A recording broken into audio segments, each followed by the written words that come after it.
We can't hold them anymore. We're done. The SEAL commander's desperate scream echoed through the radio, from a valley consumed by fire and bullets. Rounds scattered across the mountainside. Blood soaked into the parched earth. The enemy surged forward, grinning viciously. Even SEALs surrender. Above in the dark sky, wind howled through wings. A deep female voice suddenly rang out, "Hold your line." The storm is coming. The GAU-8 Avenger roared like thunder. An A-10 Warthog dove down, turning the sky into a steel storm. Her name was Reina Vasquez, 28 years old, with long brown hair and determined eyes, but a deceptively slender frame. Call sign, Silent Hawk. She had once been a legendary A-10 pilot. After a catastrophic mission that cost her teammates their lives, she was demoted and transferred to training duties, treated like a person from the past. In the mess hall, young SEALs would mock her openly. The A-10? That old bird only knows how to shoot dirt. It's not relevant anymore, one said, deliberately loud enough for her to hear. Young pilots weren't even born yet when her career was already over, another added with a smirk. Reina didn't react. She simply cleaned the Silver Hawk patch on her worn flight bag in silence. Many people on base saw her as dead weight, only good for serving coffee or creating training materials. But every morning, she would walk past the runway and stop for a long time in front of a 10-tail number 201, forgotten and covered in dust. The base had moved on to newer aircraft. F-35s gleamed in the main hangars, while her old Warthog sat abandoned in a corner, like a relic in a museum. "Why do you keep coming here?" a young maintenance officer once asked, finding her staring at the covered aircraft. "Because it's still breathing," she replied quietly. "It's just waiting." The officer laughed. "Ma'am, that thing hasn't flown combat in 2 years. The avionics are outdated. The weapons systems are old school. No one flies ground attack like that anymore."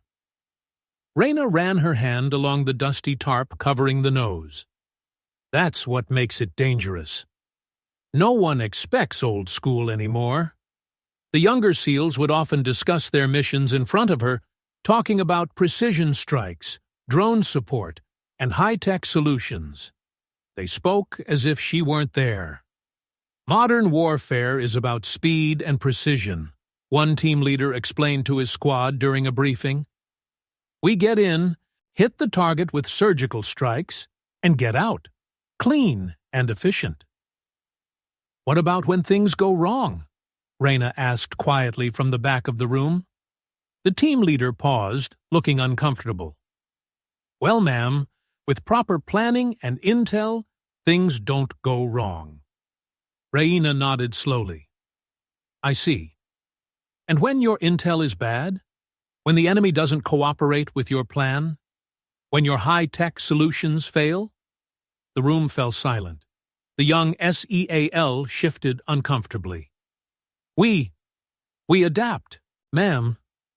"Yes," Reina said, standing up slowly. "You adapt. And sometimes adaptation means going back to basics. Sometimes it means getting your hands dirty." She walked toward the door, then paused. The A-10 was built for when everything else fails. So was I. A maintenance engineer later recalled, "She would stand for hours in front of that rusty hog, as if she could still hear it breathing.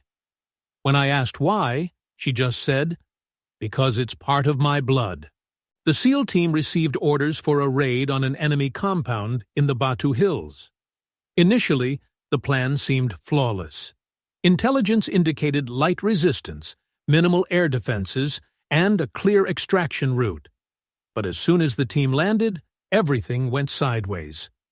200 enemy fighters with RPGs had been waiting in ambush, completely surrounding the valley. The intelligence had been catastrophically wrong. The battlefield quickly became hell on earth. Machine gun fire, mortar rounds, thick black smoke choking the air. "We're pinned down! Need close air support! Immediately!" The SEAL commander screamed into his radio, ducking as bullets sparked off the rocks around him.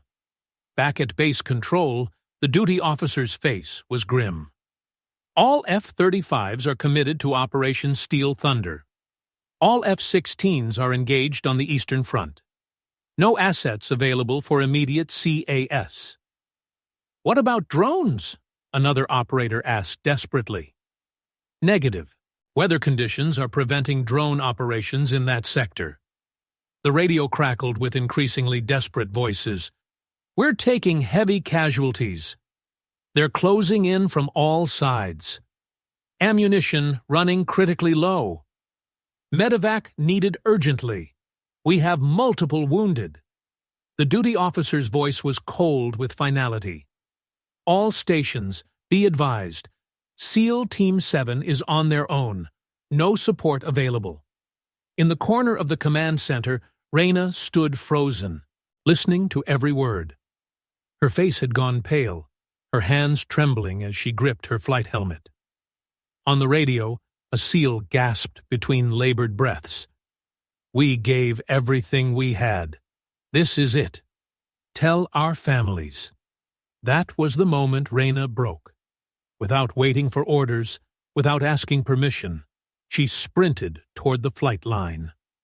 A 10-tail number 201 sat motionless, covered in sand and dust like a forgotten gravestone. The maintenance chief shouted after her, "That bird's been decommissioned.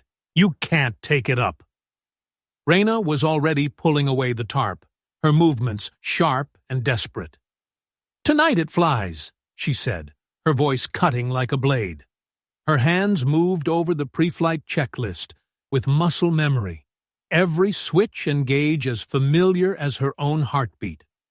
The maintenance crew stood in stunned silence as she brought the old warbird back to life.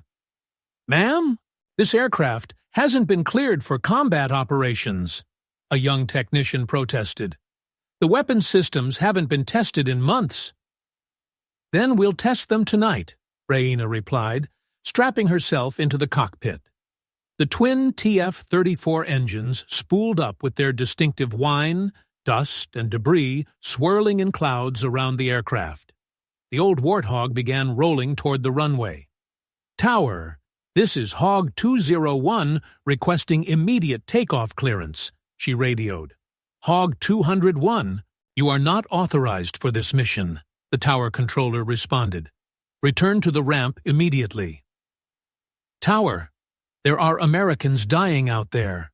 Raina's voice was ice-cold. "I'm going to bring them home." She pushed the throttles forward without waiting for a response. The A-10 accelerated down the runway, its navigation lights cutting through the darkness like angry red eyes. As the aircraft lifted off, the entire base fell silent. Everyone knew what they were witnessing, a pilot going rogue to save lives that everyone else had written off.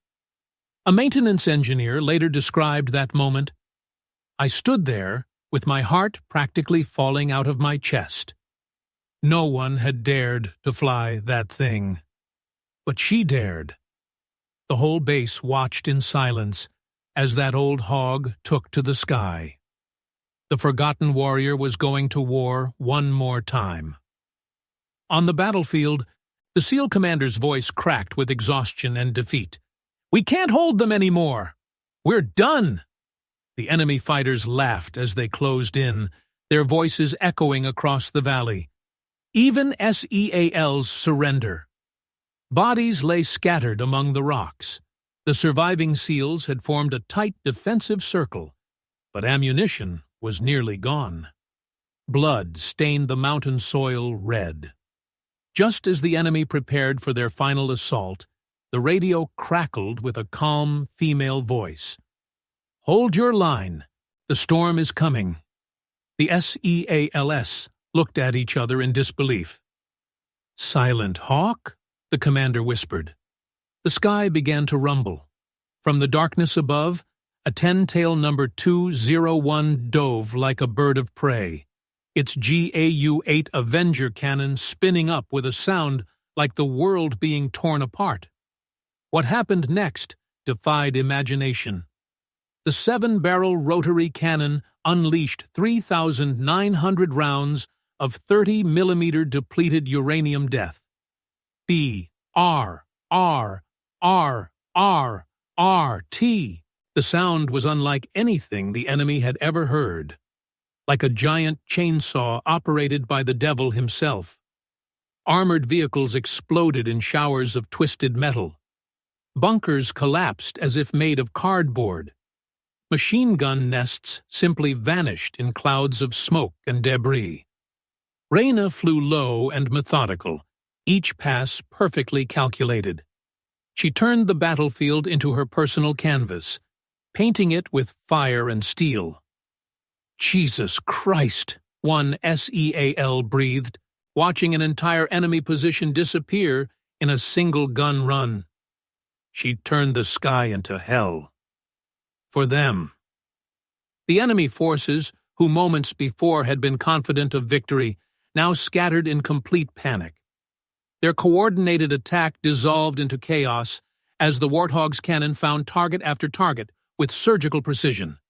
BRR, RRRRT. Another vehicle erupted in flames. BRRRRRRT.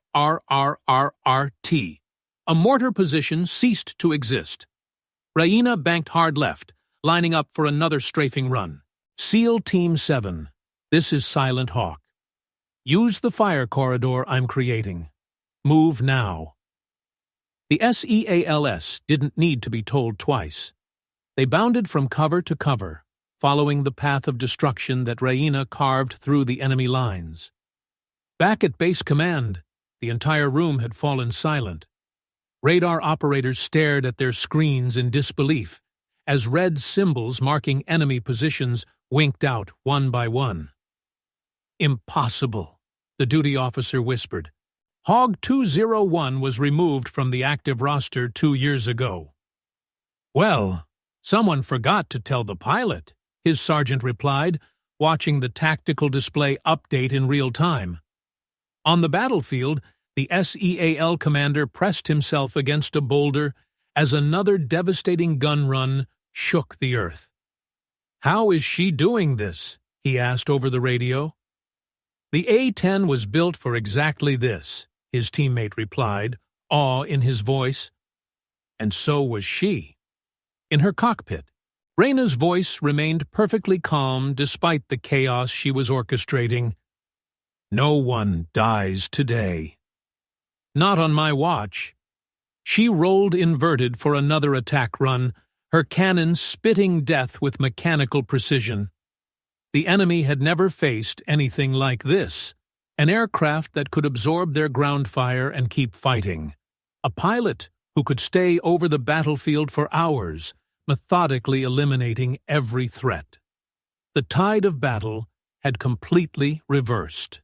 What had been a massacre of American forces became a rout of enemy fighters.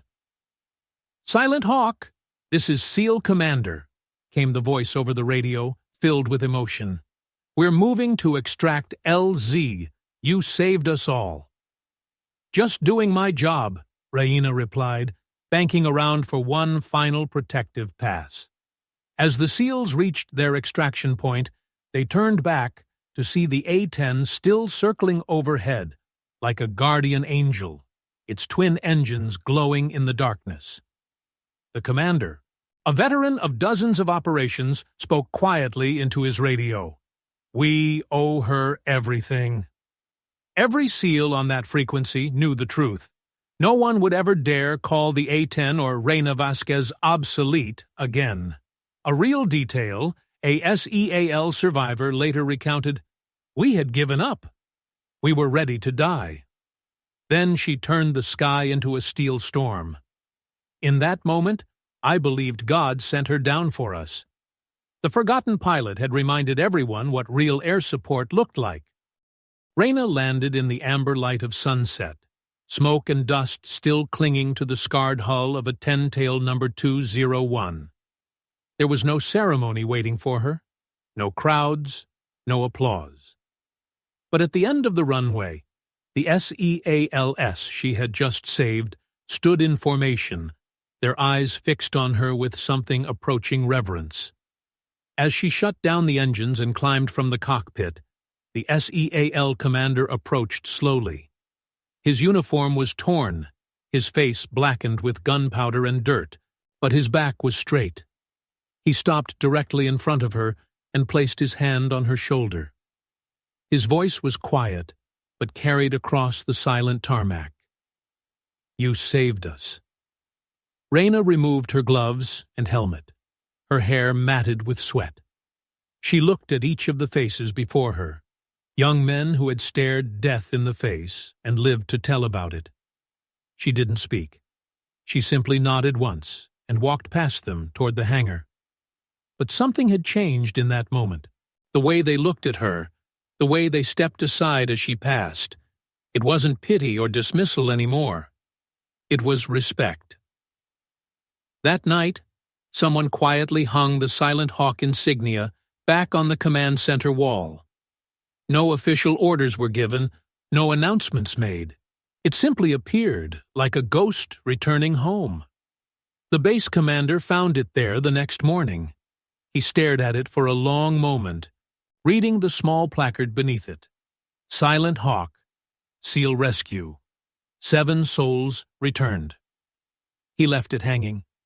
In her quarters, Reyna sat at her small desk writing in her worn leather journal. Her handwriting was steady, precise.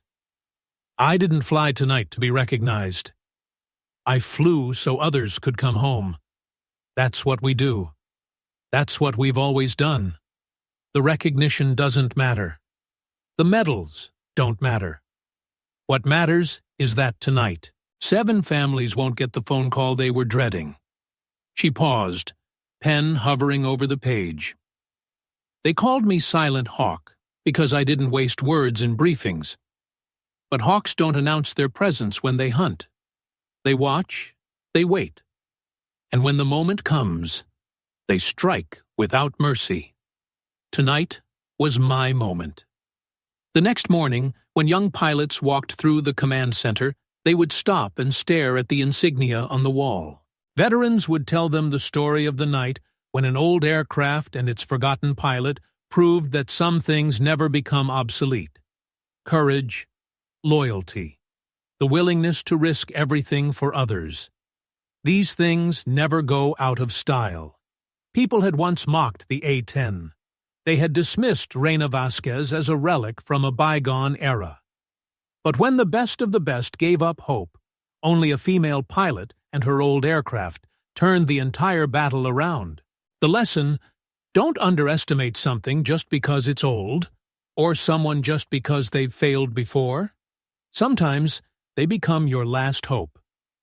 If you believe that forgotten people also deserve to be remembered, leave a dot below this video.